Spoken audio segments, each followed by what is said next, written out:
Thursday morning, everybody. It's the 2nd of April. Um, I'm hoping that you're all doing well and staying reasonably put. As the governor now wants us to stay home, which is like, oh, I wanted to go fishing tomorrow. So fishing is socially distant from other people, correct? Tell me yes. Anyway, our gospel today is from John chapter 8, verses 51 through 59. Um, Probably earlier this year, or not earlier this year, but in 2019, Richard Rohr released a book called The Universal Christ. And in this book, it's probably one of his better books, to be honest. One of the, excuse me, the one that I really liked anyway, the best.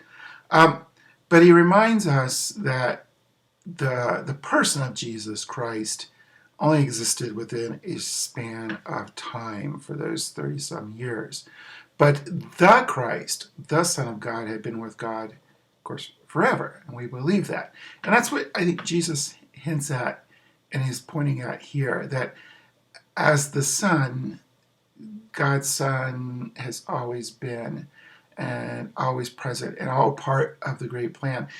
And for me, that's the hope, I guess, is that there's a deep meaning to the universe. There's a deep meaning to everything that's going on, and that we are being freed in Christ and being encouraged to participate in that plan, just as Abraham did.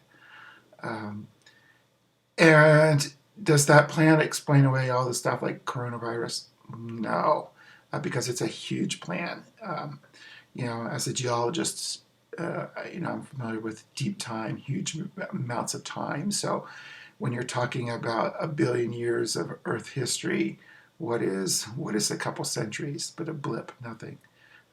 And I think, in coronavirus, blip in the great scheme of things. And what's that purpose? That purpose is about harmony, I think.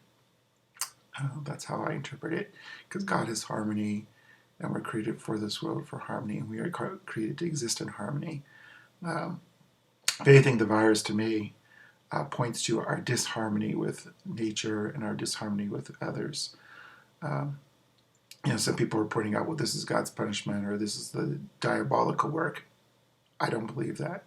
I believe it's, before I start pointing fingers at God or the devil, I think we got to look at ourselves, and how we treat each other and how we ravage this world, and sometimes it's the consequences of our own actions.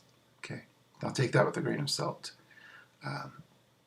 because a lot of us are getting caught up in this coronavirus that try to live good lives, and there it is. So anyway, I'm kind of far stream. So purpose, and that God is always present, and God is somehow in the midst of my life, in the midst of my own chaos, in the midst of my own sadness, fears, anger.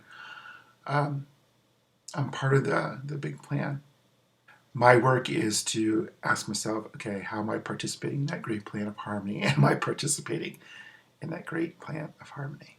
Okay? And how are we all doing that? So hopefully that makes sense to all of you. It's barely making sense to me, I guess, this morning. I need more coffee. You guys take care of yourself. Morning mass back here at 8 o'clock. And then, of course, tomorrow is theoretically day off. So I'll see you back here at Morning Gospel on Monday. We'll have the mini concert again on Sunday, starting at 9:15, then followed by the Passion Mass online at 9:30.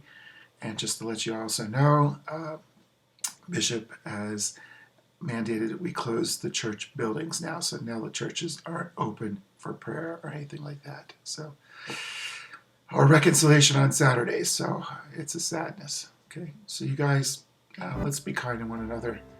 Let's be good now. Okay. Take care. Bye-bye.